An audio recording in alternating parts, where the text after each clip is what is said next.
Oman തീരത്ത് അർദ്ധരാത്രിയിൽ ആകാശത്ത് പെട്ടെന്നൊരു തീഗോളം പ്രത്യക്ഷപ്പെടുന്നു. ലോകത്തെ ഏറ്റവും വലിയ സൂപ്പർ പവറായ അമേരിക്കയുടെ അത്യാധുനിക യുദ്ധക്കപ്പലുകൾ ഒന്നിനു പിറകെ ഒന്നായി മിസൈലുകൾ വർഷിക്കുകയാണ്. ലക്ഷ്യം ഒരു വാണിജ്യ കപ്പലാണ്. ആ കപ്പലിൽ ചോര വാർന്നു വീണത് 3 ഇന്ത്യൻ നാവികരുടെ ജീവനായിരുന്നു. പക്ഷെ കഥ അവിടെ തീരുന്നില്ല. ചരിത്രത്തിൽ ആദ്യമായി അമേരിക്കൻ ധാർഷ്ട്യത്തിന് മുന്നിൽ ഭാരതം തലകുനിക്കാൻ തയ്യാറായില്ല. സൂപ്പർ പവറായ അമേരിക്കയുടെ സ്റ്റേറ്റ് സെക്രട്ടറിയെ ഫോണിൽ വിളിച്ച് ഇന്ത്യയുടെ വിദേശകാര്യമന്ത്രി ഡോക്ടർ എസ് ജയശങ്കർ നൽകിയ ഒരു താക്കീത് വാഷിംഗ്ടണിനെ പോലും നടുക്കിക്കളഞ്ഞു. വൈറ്റ് ഹൗസിനെ ഞെട്ടിച്ച ആ അടിയന്തര ഫോൺ കോളിന് പിന്നിൽ രഹസ്യമെന്ത്? ഹോർമൂസ് കടലിടുക്കിൽ യഥാർത്ഥത്തിൽ എന്താണ് സംഭവിക്കുന്നത്? ലോകമഹായുദ്ധത്തിന്റെ വിത്തുപാകുന്ന ആ കളിയിലേക്ക് ഭാരതം എങ്ങനെയാണ് ഇടപെട്ടത്? അറിയുക ഈ ചോര കളിക്ക് പിന്നിലെ ഞെട്ടിക്കുന്ന അന്താരാഷ്ട്ര രഹസ്യങ്ങൾ. നമുക്ക് സംഭവം ഒന്ന് വിശദമായി മനസ്സിലാക്കാം. സ്ഥലം ഒമാൻ തീരം. അന്താരാഷ്ട്ര സമുദ്ര വ്യാപാരത്തിന്റെ ഏറ്റവും തന്ത്രപ്രധാനമായ ഒരു ഇടനാഴി. അവിടെ MT സെന്റംബെല്ലോ എന്ന എണ്ണക്കപ്പൽ ശാന്തമായി നീങ്ങുന്നു. പലാവു രാജ്യത്തിന്റെ പതാക ഏന്തിയ കപ്പലാണെങ്കിലും അതിന്റെ ജീവൻ നിലനിർത്തിയിരുന്നത് കപ്പലിലുണ്ടായിരുന്ന 24 ഇന്ത്യൻ നാവികരാണ്, ഭാരതത്തിന്റെ ധീരരായ മക്കൾ. ഹോർമൂസ് കടലിടുക്കിൽ അമേരിക്ക ഏർപ്പെടുത്തിയ ഉപരോധം ലംഘിച്ചു എന്നാരോപിച്ച് US സൈനിക ശക്തി ആ സിവിലിയൻ കപ്പലിന് നേരെ മാരകമായി സൈനിക ബലം പ്രയോഗിച്ചു.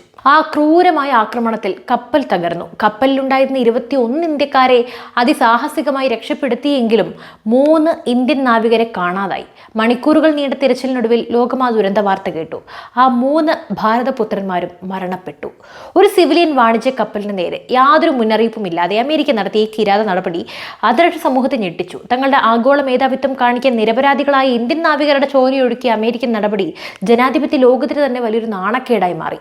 പക്ഷേ ഈ പഴയ ഇന്ത്യയല്ല ഇത്. സ്വന്തം പൗരന്മാരുടെ ചോര വീണ ലോകത്ത് എവിടെ പോയും അതിന് കണക്ക് ചോദിക്കുന്ന നവഭാരതത്തിന്റെ മുഖമാണ് പിന്നീട് ലോകം കണ്ടത്. വാർത്ത ഇന്ത്യയിലെത്തിയ നിമിഷം മുതൽ ഇന്ത്യൻ വിദേശകാര്യ മന്ത്രാലയം കടുത്ത നടപടികളിലേക്ക് നീങ്ങി.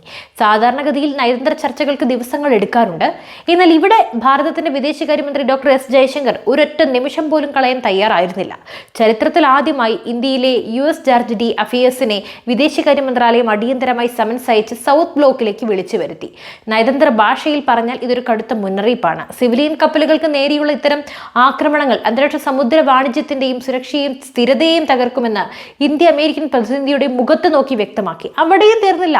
തന്റെ ശക്തമായ നിലപാട് ലോകത്തിന് മുന്നിൽ വിളിച്ചു പറയാൻ ജയശങ്കർ തിരഞ്ഞെടുത്തത് തന്റെ ഔദ്യോഗിക X ഹാൻഡിലാണ്. നയതന്ത്രത്തിന്റെ സകല അതിർവരമ്പുകളും ലംഘിച്ചുകൊണ്ട് ജയശങ്കർ കുറിച്ച വാക്കുകൾ ലോകമാധ്യമങ്ങളിൽ ബ്രേക്ക് ന്യൂസായി മാറി. ഇന്ന് വൈകുന്നേരം US സ്റ്റേറ്റ് സെക്രട്ടറി മാർക്കോ റൂബിയോയുമായി സംസാരിച്ചു. ഗൾഫ് മേഖലയിൽ US നാവികസേന നടത്തിയ ആക്രമണത്തിൽ 3 ഇന്ത്യൻ നാവികർ കൊല്ലപ്പെട്ട സംഭവത്തിൽ ഇന്ത്യയുടെ ശക്തമായ പ്രതിഷേധം ഞാൻ ആവർത്തിക്കുന്നു. വാണിജ്യ കപ്പലുകൾക്ക് നേരെയുള്ള ഇത്തരം മാരകമായ നടപടികൾ ഒട്ടും ന്യായീകരിക്കാനാവില്ല. ചിന്തിച്ചു നോക്കൂ, ലോകത്തിലെ ഏറ്റവും വലിയ സാമ്പത്തിക സൈനിക ശക്തിയായ അമേരിക്കയോടാണ് ഇന്ത്യയുടെ വിദേശകാര്യമന്ത്രി ഈ രീതിയിൽ ഇത്രയും ബോൾഡായി സംസാരിച്ചത്. ഇത് ഭാരതത്തിന്റെ പുതിയ ആത്മവിശ്വാസത്തിന്റെ തെളിവാണ്. ഇന്ത്യയുടെ ഈ കടുത്ത നിലപാട് അമേരിക്കയിൽ വലിയ ചലനങ്ങളാണ് ഉണ്ടാക്കിയത്.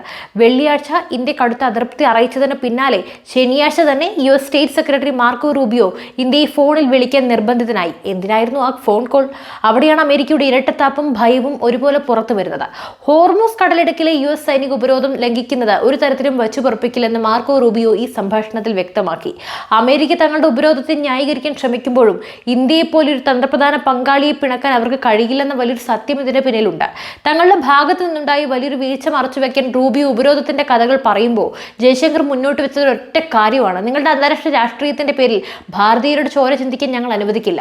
വാണിജ്യ കപ്പലുകൾക്ക് നേരെയുള്ള ഇത്തരം ആക്രമണങ്ങൾ ആഗോള സുരക്ഷയെ തന്നെ ബാധിക്കുമെന്ന ഇന്ത്യയുടെ വാദത്തിന് മുന്നിൽ അമേരിക്കയ്ക്ക് യാതൊരു മറുപടിയുമില്ലായിരുന്നു. ഇനി നമുക്ക് ഇതിന് പിന്നിലെ വലിയ ഭൂരാഷ്ട്രീയം അഥവാ ജിയോ പൊളിറ്റിക്സ് എന്ന് പരിശോധിക്കാം. എന്തുകൊണ്ടാണ് ഈ ഹോർമൂസ് കടലിടുക്ക് ഇത്രയും സംഘർഷഭരിതമായിരിക്കുന്നത്? ഭൂപടത്തിലേക്ക് നോക്കിയാൽ കാണാം, ഒമാനും ഇറാനും ഇടയിലുള്ള വളരെ ഇടുങ്ങിയ ഒരു കടൽപ്പാതയാണിത്. ലോകത്ത് ഉൽപ്പാദിപ്പിക്കപ്പെടുന്ന അസംസ്കൃത എണ്ണയുടെ 1/3 കടന്നു പോകുന്നത് ഈ ഒരു ചെറിയ വഴിയിലൂടെയാണ്. അതുകൊണ്ട് തന്നെ ഈ മേഖലയുടെ നിയന്ത്രണം കൈക്കലാക്കുക എന്നത് അമേരിക്കയുടെയും മറ്റ് പാശ്ചാത്യ ശക്തികളുടെയും വലിയൊരു ആവശ്യമാണ്. ഇറാനെ സാമ്പത്തികമായി തകർക്കാൻ അമേരിക്ക അവിടെ കടുത്ത ഉപരോധങ്ങൾ ഏർപ്പെടുത്തിയിട്ടുണ്ട്. ഈ വഴി പോകുന്ന കപ്പലുകളെ നിരീക്ഷിക്കാനും പിടിച്ചെടുക്കാനും US നാവികസേന നിരന്തരം ശ്രമിക്കുന്നു. എന്നാൽ അമേരിക്കയുടെ ഈ ആധിപത്യ സ്വഭാവം പലപ്പോഴും സാധാരണക്കാരായ നാവികരുടെ ജീവനാണ് അപകടത്തിലാക്കുന്നത്.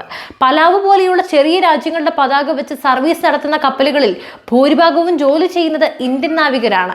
ലോകത്തിലെ ഏറ്റവും മികച്ച, ഏറ്റവും കാര്യക്ഷമതയുള്ള നാവികർ ഇന്ത്യക്കാരാണ്. അമേരിക്കയുടെ ഈ ഏകപക്ഷീയമായ സൈനിക നടപടികൾ കാരണം ഇന്ന് കടലിൽ ജോലി ചെയ്യുന്ന ആയിരക്കണക്കിന് ഇന്ത്യൻ നാവികരുടെ സുരക്ഷയാണ് ചോദ്യചിഹ്നമാകുന്നത്. ഇതാണ് ഇന്ത്യയെ ഏറ്റവും കൂടുതൽ ചൊടിപ്പിച്ചത്. അമേരിക്ക തോക്കിൻ മുനയിലൂടെ കാര്യങ്ങൾ നിയന്ത്രിക്കാൻ നോക്കുമ്പോൾ ഇന്ത്യ ലോകത്തിന് മുന്നിൽ വെക്കുന്നത് സമാധാനത്തിന്റെ വലിയൊരു സന്ദേശമാണ്. വിദേശകാര്യ മന്ത്രാലയ വക്താവ് രൺദീപ് ജയ്സ്വാൾ വാർത്താ സമ്മേളനത്തിൽ നടത്തിയ പ്രസ്താവന ഇതിന്റെ കൃത്യമായ തെളിവാണ്. ഇന്ത്യൻ ജീവനക്കാരുള്ള മർച്ചന്റ് കപ്പലുകൾക്ക് നേരെയുള്ള ആക്രമണങ്ങൾ ഉടനടി അവസാനിപ്പിക്കണമെന്ന് ഭാരതം ലോകവേദിയിൽ ആവശ്യപ്പെട്ടു കഴിഞ്ഞു. സൈനിക നടപടികൾ കൊണ്ട് ഒരു പ്രശ്നം പരിഹരിക്കാൻ കഴിയില്ലെന്നും മേഖലയിൽ എത്രയും വേഗം സമാധാനവും സുരക്ഷിതത്വവും തിരിച്ചു കൊണ്ടുവരുന്നതിനായി ചർച്ചകളും നയതന്ത്ര മാർഗങ്ങളും സ്വീകരിക്കണമെന്നുമാണ് ഇന്ത്യയുടെ പക്ഷം. ഇവിടെയാണ് ഭാരതം എന്ന വിശ്വഗുരുവിന്റെ നയതന്ത്ര മികവ് നമ്മൾ കാണേണ്ടത്. ഒരു വശത്ത് സ്വന്തം പൗരന്മാരുടെ സുരക്ഷയ്ക്കായി ആഗോള ശക്തിയായി അമേരിക്കയുടെ കൺമുന്നിൽ വിരൽ ചൂണ്ടി സംസാരിക്കാൻ ഇന്ത്യക്ക് മടിയില്ല.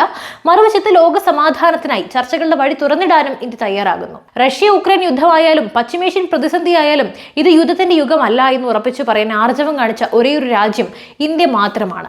ഒമാൻ തീരത്തുണ്ടായ ആ ദാരുണ സംഭവം നമ്മളെ ഓർമ്മിപ്പിക്കുന്നത് ഒന്ന് മാത്രമാണ്: ആഗോള രാഷ്ട്രീയത്തിലെ അധികാരക്കളിയിൽ ഇനി ആരും ഭാരതത്തെ അവഗണിക്കാൻ ധൈര്യപ്പെടില്ല.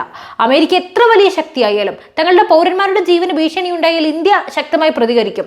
ഈ കൃത്യമായ സന്ദേശമാണ് ഡോക്ടർ എസ് ജയശങ്കർ ഇപ്പോൾ നൽകിയിരിക്കുന്നത്. സ്വന്തം നാവികരുടെ ജീവനായി അന്താരാഷ്ട്ര തലത്തിൽ ഇത്രയും ശക്തമായി പോരാടുന്ന ഒരു വിദേശകാര്യ മന്ത്രാലയവും സർക്കാരും നമുക്കുണ്ടെന്ന് ഓരോ ഭാരതീയനും അഭിമാനിക്കാവുന്ന കാര്യമാണ്. സൂപ്പർ പവറുകളുടെ ഭീഷണിക്ക് നടുവിൽ ഇനി ഒരിക്കലും ഭാരതം തലകുനിക്കില്ല. പകരം ലോകത്തെ നയിക്കാൻ ഭാരതം തന്നെ മുന്നിലുണ്ടാകുമെന്ന സന്ദേശമാണ് നമുക്ക് ഇവിടെ നിന്ന് മനസ്സിലാക്കാൻ സാധിക്കുന്നത്. ഏതായാലും ഇത്രയും സുപ്രധാനമായ ഒരു സംഭവത്തെക്കുറിച്ച് നിങ്ങൾക്ക് എന്താണ് പറയാനുള്ളത്? നിങ്ങളുടെ അഭിപ്രായങ്ങൾ തീർച്ചയായും ഒരു മടിയും കൂടാതെ താഴെ കമന്റ് ചെയ്യും. മറ്റൊരു വിഷയമായി വീണ്ടും കാണുവരുന്ന ന്യൂസ് ഡെസ്ക് IBN മലയാളം.